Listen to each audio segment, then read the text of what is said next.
Trump made it clear that he's going to focus heavily on North Korea during his summit with Xi. Unfazed, Pyongyang seems to be revving up to go a step further. However, the timing and type of another provocation will depend on the results of the U.S. China summit. Connie Kim shares with us some expert analysis.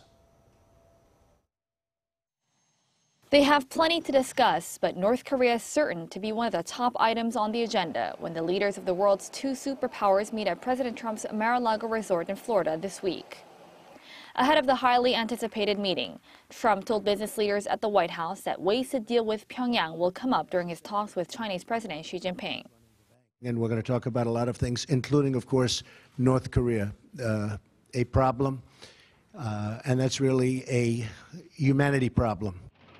Adding urgency to the issue, North Korea fired off a missile one day before the summit, an action interpreted as a message that sanctions and a hardline policy on the North will not be effective.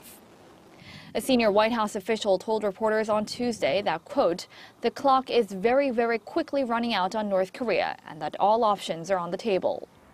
The White House official also said the North Korea issue is a test for the U.S. China relationship. The Trump administration wants China to exert a more economic influence over the North, but Beijing insists it does not have that kind of influence. However, there are concerns a former business tycoon could take the pressure off of Beijing in relation to North Korea if he thought he could make gains on trade with China. I think there's going to be a lot of discussion about trade. North Korea may be raised as an issue.